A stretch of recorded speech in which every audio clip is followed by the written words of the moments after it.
शुभेंदु अधिकारी कैसे जो टॉपर्स हैं उनको धन्यवाद दे रहे हैं, उन्हें मुबारकबाद दे रहे हैं। देखिए व्हाट्सएप पर शुभेंदु की एक तस्वीर आई, टॉपर छात्रों को सीएम ने बधाई दी है। थैंक यू পশ্চিমবঙ্গ সরকার আমরা সবাই পশ্চিমবঙ্গের সবাই গর্বিত। অনেক ধন্যবাদ। তুমি খুব ভালো থাকো, তুমি খুব ভালো থাকো একদম।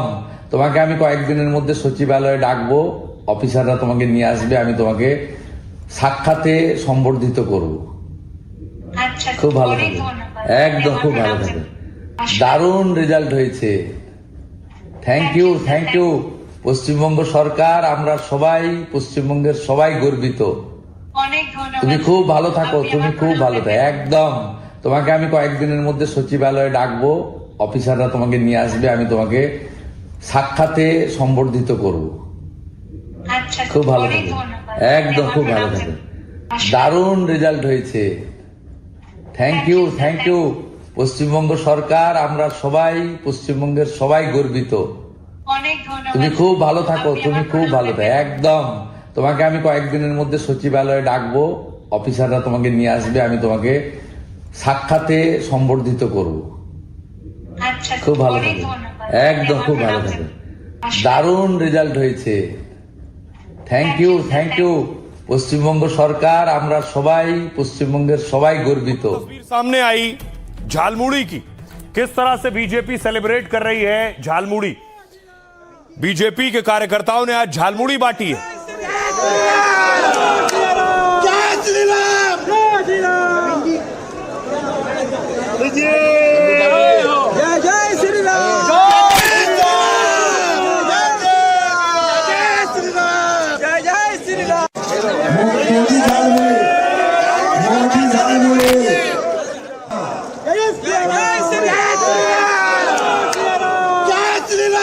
एक और तस्वीर आई कि बीजेपी एमएलए, देखिए अब बीजेपी जीती है तो एमएलए क्या कर रहे हैं। बीजेपी के एक एमएलए बीरभूम में पहुंचे, सब्जी वालों से ये रिक्वेस्ट कर रहे हैं कि वो थोड़ा थोड़ा अपनी जगह पीछे कर लें, जिससे लोगों को निकलने की जगह मिले।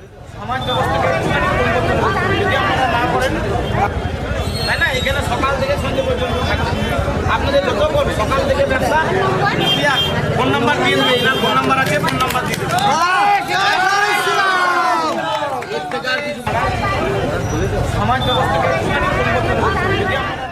अब देखिए एक और तस्वीर मैं आपको दिखाऊं, बीजेपी के एमएलए की एक और तस्वीर। बीजेपी के एमएलए अब ग्राउंड जीरो पर जा रहे हैं, जगह जगह जा रहे हैं। एक और तस्वीर अस्पताल में देखिए, बीजेपी के विधायक पहुंचे निरीक्षण के लिए, ये वो तस्वीर है। এগুলোর জন্য যে করছে না এজেন্সির এরা করছে না, তার জন্য চুরি করেছেন।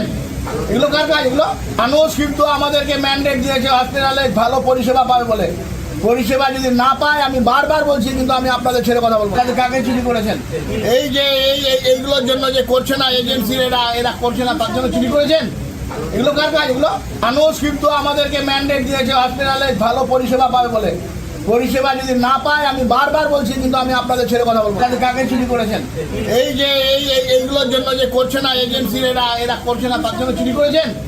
এগুলো কার কাজ? এগুলো মানুষ কিন্তু আমাদেরকে ম্যান্ডেট দিয়েছে হসপিটালে। एक और तस्वीर आई नानीहट्टी से, देखिए टीएमसी के नेता पर गाजगिरी आरोप है कि टीएमसी के नेता ने दरअसल रेलवे की जमीन पर अतिक्रमण कर रखा था और उन्हें यहां से खाली कराया जा रहा था और रोक पड़ा।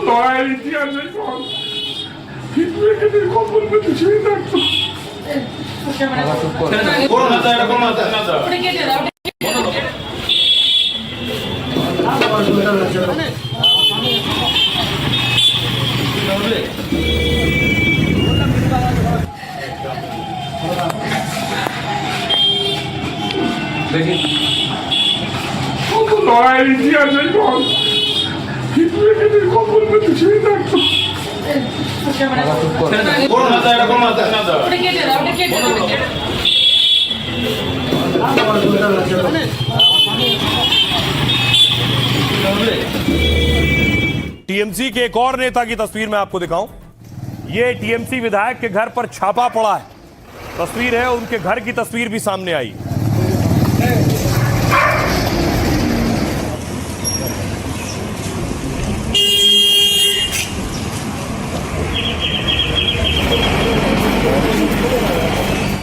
और चारों तरफ एक्शन हो रहा है बंगाल में, जिसके बाद आज ममता बनर्जी की एक तस्वीर सामने आई जब ममता बनर्जी कोर्ट पहुंची और वो तस्वीर सबसे ज्यादा सुर्खियों में भी है। उससे पहले देखिए जरा, ममता बनर्जी ने उससे पहले घर पर बैठक बुलाई थी जिसमें महुआ मित्रा, शत्रुघ्न सिन्हा और ये सारे नेता पहुंचे थे।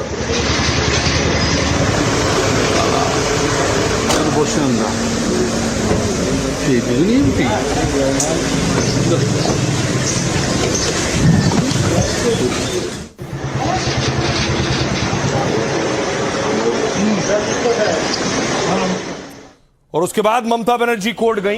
ये तस्वीर आप देख रहे हैं, ममता बनर्जी वकील की यूनिफॉर्म में थी। ममता बनर्जी ने वकालत की है और खुद कोर्ट में जाकर दलील भी दी।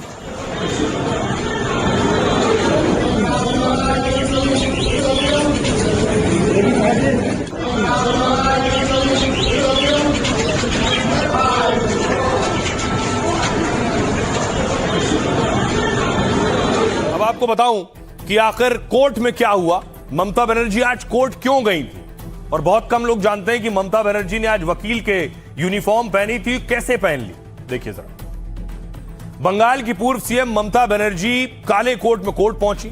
टीएमसी प्रमुख वकील बनकर पहली बार कलकत्ता हाईकोर्ट पहुंची थी और अदालत में चुनावी हिंसा से जुड़े मामलों की खुद पैरवी की।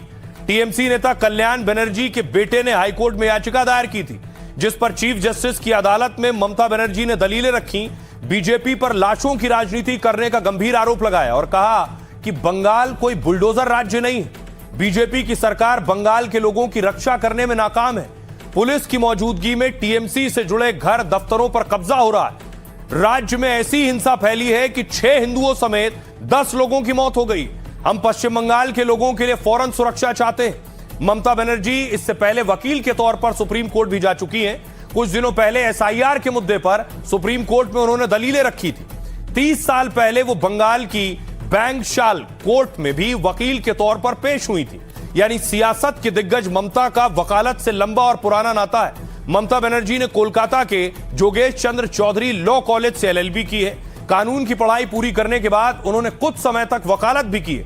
वो जितनी मंझी हुई राजनेता हैं उतनी ही ज्यादा पढ़ी लिखी भी हैं। ममता बनर्जी ने हिस्ट्री में ग्रेजुएशन किया है, इस्लामिक हिस्ट्री में एमए किया है, फिर बीएड की डिग्री ली है और इसके बाद कानून की पढ़ाई भी पूरी की है। सुनिए जरा, ममता कोर्ट पहुंची, क्या कह रहे हैं सियासतदान। हाईकोर्ट का अंदर इतना लॉलेसनेस होगा तो पश्चिम बंगाल का आदमी का पास क्या भरोसा है इस सरकार को। ये नौटंकी है, ममता बनर्जी का एकदम नौटंकी है। आप लिख लो, ये जब पोस्ट पोल 21 में हुआ, जब 16 में हुआ, जब 11 में हुआ, जब 24 में हुआ, तब ममता जी कहाँ थी? उस वक्त कानून व्यवस्था उनके सामने था। दर्जनों हमारे साथी खून हुए। 250 सीपीएम के कार्यकर्ता 11 से लेकर के इसी राजनीतिक वायलेंस में कत्ल हुए हैं। उसके बाद जब 11 में सरकार आई तो एक भी केस को वो दायर नहीं किए कोर्ट में, एक भी कोर्ट को केस को लेके चला नहीं गया, और जितने हत्यारे थे उनको नौकरी दिया गया, और जिनका हत्या हुआ उनके फैमिली मार के दर मार के। अभी वकील रखने के लिए भी पैसा नहीं है, और इससे पहले भी सुप्रीम कोर्ट में गया था, वहाँ पर कुछ काम नहीं हुआ, तो पोस्टपोल वायलेंस लेके गया है, बट कोई दुष्सपन देखा होगा तो इसीलिए गया है। ममता बनर्जी मूवमेंट में है, ममता बनर्जी गार्जियनशिप में है, और ममता बनर्जी लीगल बैटल में भी है। वो एक प्रोफेशनल लॉयर भी है। तो इसके पहले एसआईआर को लेकर सुप्रीम कोर्ट में भी ममता बनर्जी अपीयर की है। शुभेंदु अधिकारी मुख्यमंत्री होने के बाद, बीजेपी यहाँ सत्ता में आने के बाद कहाँ पर्सनल वायलेंट हुआ? जहाँ जितना उनका चीफ मिनिस्टर, होम मिनिस्टर के बाद इतना सारा पर्सनल वायलेंट हुआ, आज वो नाटक कर रहा है। नाटक करने के लिए वहाँ जा रहा है, कोर्ट जा रहा है, कोई फायदा नहीं मिलेगा उनका। रही खबरों में आगे बढ़ते हैं। आज की एक और बड़ी खबर जिस पर पूरे देश की नजर है और देश भी जानना चाहता आखिर हो क्या रहा है। पीएम की अपील के साथ देश खड़ा हो रहा है और तस्वीरें जो सामने आ रही हैं वो यही गवाही दे रही हैं। पहली तस्वीर देखिए जरा, देवेंद्र फडणवीस महाराष्ट्र के सीएम को आप देख रहे हैं। आज उनका अलग अंदाज नजर आया। बाइक में पीएम मोदी ने अपील की थी तो उन्होंने बाइक उठा ली।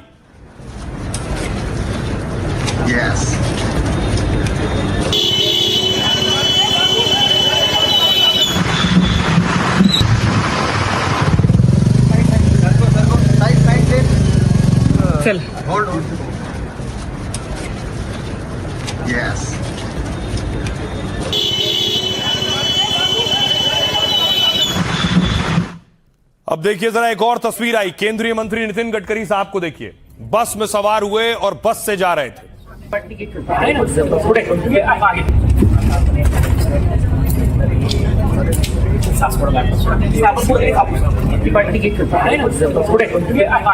एक और मंत्री जी को आपको दिखाऊं, अर्जुन राम मेघवाल साहब ई रिक्शा पर सवार हुए। एक संदेश देने की कोशिश है पूरे देश को कि किस तरह तेल बचाना है, किस तरह डीजल बचाना है, पेट्रोल की खपत कम करनी है। इसलिए सार्वजनिक वाहन से चलें, बड़े बड़े काफिलों को छोटा कर दें।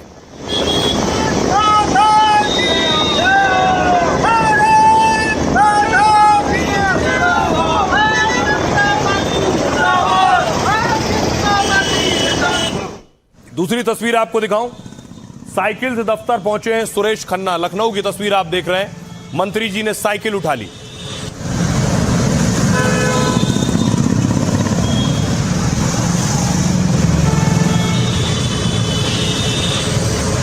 कुछ और नेताओं की तस्वीर आपको दिखाऊं, शहनवाज हुसैन साहब ने भी अपनी गाड़ी निकाली है, लेकिन देखिए जरा कौन सी गाड़ी उन्होंने, ये देख रहे हैं, ई कार निकाल ली है। कल इसी तरह की तस्वीरें मैंने आपको दिखाई थी, सम्राट चौधरी की भी और मोहन यादव की भी।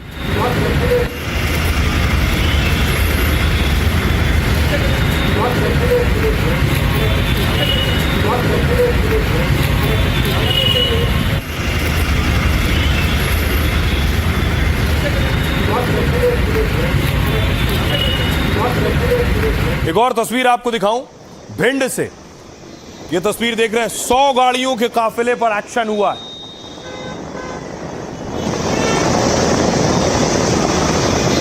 ये बीजेपी नेता थे जो 100 गाड़ियों के काफिले के साथ चल रहे थे, उसके बाद इन्हें पद से हटा दिया गया।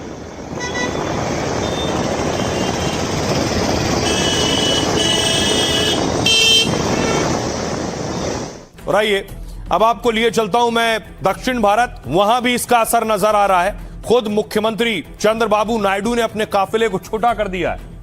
सिर्फ 4 गाड़ियों का काफिला मुख्यमंत्री का है।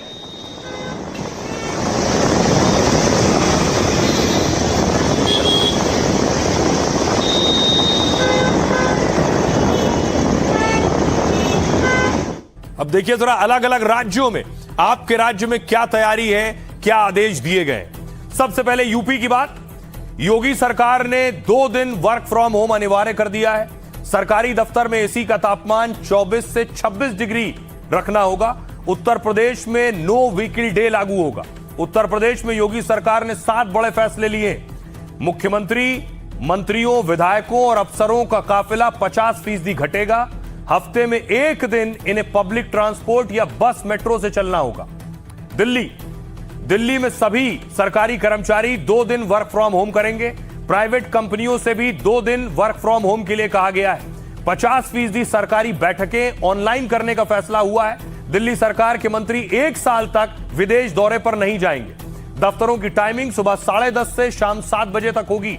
दिल्ली सरकार 6 महीने तक कोई नई गाड़ी नहीं खरीदेगी। दिल्ली में कैबिनेट की बैठक में यह फैसला लिया गया है। रेखा गुप्ता ने हर सोमवार को मेट्रो से आने का ऐलान किया है। नो व्हीकल डे के लिए जनता से अपील की जाएगी। कोर्ट, यूनिवर्सिटी को ऑनलाइन तरीके से चलाने की अपील की गई है।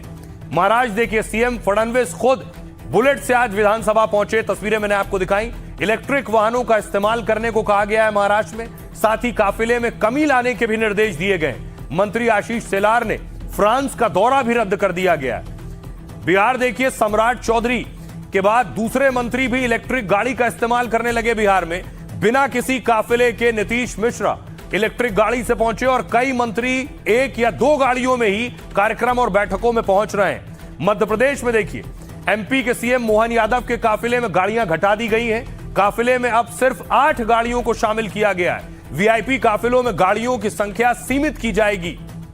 राजस्थान, जयपुर में सीएम भजनलाल के साथ 5 गाड़ियां दिखी हैं। उनके काफिले में पहले 14 से 16 गाड़ियां हुआ करती थीं।